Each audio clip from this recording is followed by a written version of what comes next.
The room smelled like disinfectant and fear, the kind that seeps into walls and refuses to leave.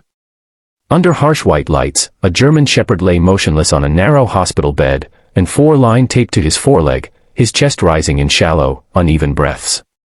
Everyone who passed the door assumed the same thing, that the dog had already lost the fight. And the woman standing over him, her shadow stretching across the sheets, believed she was about to prove it. What she did not expect was that somewhere in the hallway behind her, a plan was already unfolding, quiet and precise, shaped by a man who had learned long ago how to turn hopeless moments into turning points.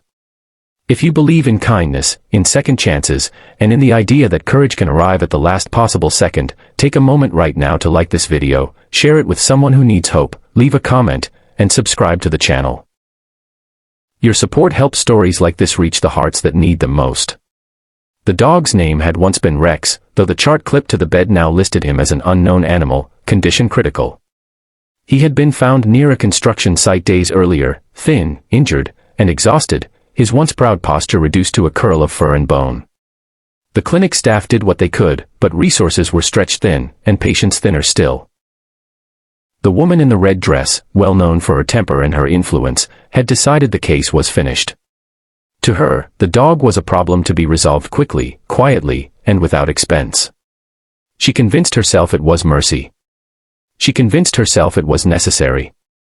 And in the process, she forgot the one thing that had once saved her in her own life, that survival often looks weakest just before it becomes unstoppable. The man who stopped in the doorway did not raise his voice.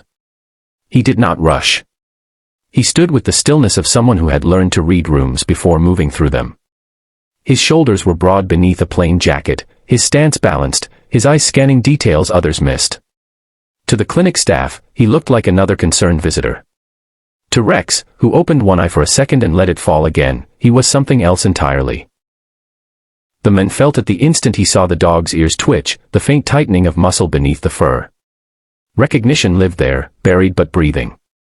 Years earlier, Rex had not lain on a hospital bed. He had leapt from helicopters into dust and darkness, had searched ruined buildings with calm precision, had waited for a single hand signal before moving. He had been trained to trust one human above all others, and that human had trusted him with his life. War had ended, as it always does, not with closure but with quiet separation.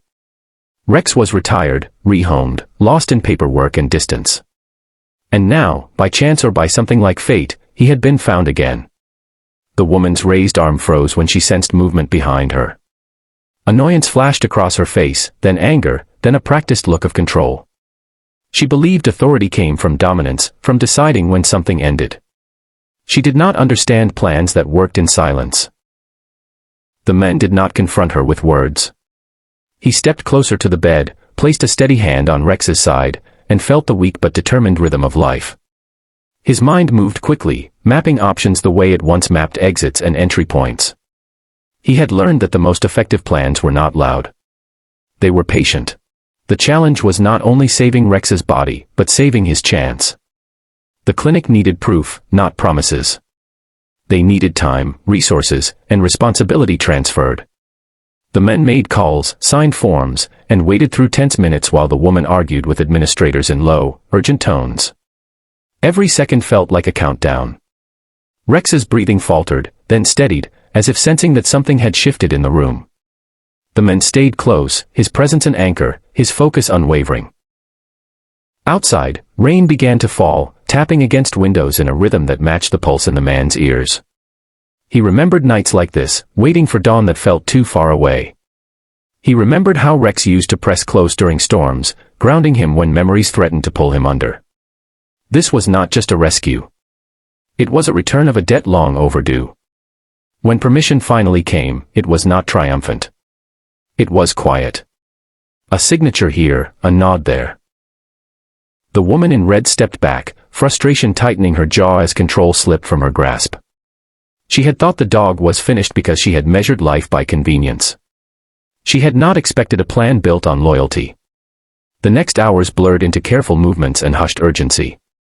Rex was transferred to a better-equipped facility, his condition monitored minute by minute. The men stayed, sleeping upright in a chair, waking at every change in the machines. He spoke no words, because none were needed.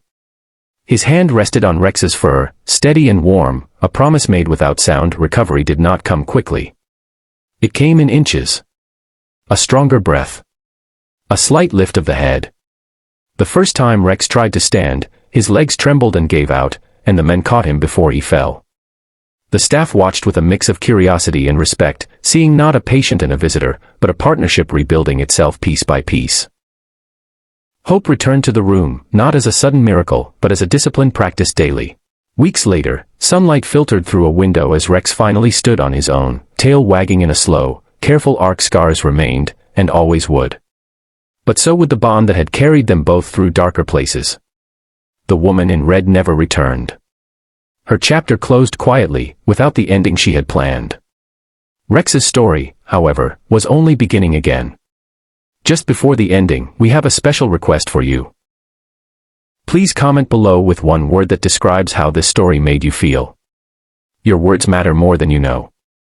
If this story touched your heart, if it reminded you that loyalty can outlast loss and that plans built on compassion can change everything, please like the video, share it with someone who believes in second chances, and subscribe to the channel. Your engagement helps keep these stories alive, reaching those who need a reminder that even when hope looks finished, it may only be waiting for the right plan.